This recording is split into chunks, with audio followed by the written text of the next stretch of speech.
Bill, Oi. eu quero saber a história do 171. Você não me contou direito, não. Vou contar. Papinha. Lucas, tira esse menino daí. Esse O menino contratado. Escuta. Contratado, o telefone tocou. Aí eu falei assim, vou pro telefone fixo pra ligar pra você. Corri pra casa da minha sogra, cheguei lá no telefone da onça. Aí o telefone toca, alô, tá não, porque vem aqui no hotel chamado Cidade Verde, aqui em Manaíra, pra fazer um evento. Ai, mais 2 palhaços, digo certo. Peguei o carro, botei um bocado de troço dentro. Fica de olho grande. Fiquei até 2 horas da manhã trabalhando pra preparar as coisas tudinho.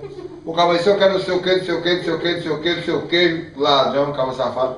Aí fui, cheguei lá, ornamentou, e as bolas, não, porque eu fui ali com bola, eu fui atrás de bola, comprei uma boca de cabo safado.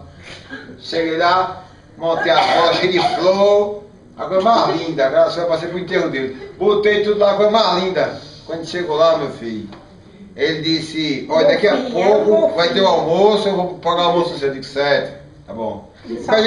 E a mulher em casa pensando na comida que você ia trazer pra ela. E prestei seu telefone pra fazer uma ligação, aí 171, 171, o nome dele é André, o bicho pegou o telefone, alô, não sei o que, pegou e falou e entregou o telefone pro guarda, ele pediu de novo, não sei o que, ele tá quebrado.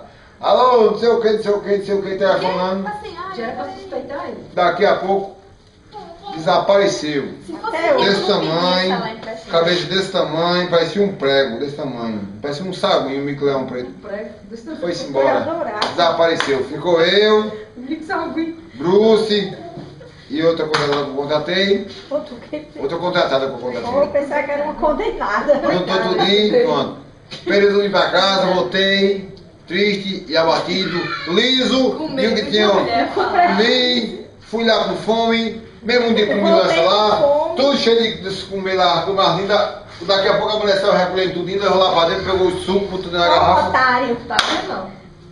Eu olhei pro outro, digo, não, isso é filho do. Não. Com dinheiro, com nossa comida. Um dia a gente se bate, um dia a gente se vê, se encontra por aí. Aí eu vou tomar o celular dele, não? Aquela Manda um recado pra esse André. Olha, Papa Figo, 171. Se preocupe não, que a sua cama está fechada há 5 anos. Você vai queimar no mármore do Se preocupe não, que Deus viu o cambalacho que fez em mim e o meu cobrador vai pegar no seu pé. Você vai ver o que é bom pra todos. Como é o nome Você dele? será lançado Não, no lago de fogo. porque bandido não tem nome. Bandido tem vulgo. O vulgo dele é André, porque bandido não tem nome. Né? Mofinho, um pode. Meu filho, vou ver você no Samuca, meu filho. Se todos confiando. Como é seu nome? Meu nome é André. Cabelo dessa mãe, eu vou lhe ver lá. Quando eu lhe ver, eu vou dar aquele alô pra você. Eu vou lhe visitar na cadeia, viu? 171. Aquele abraço. Tchau.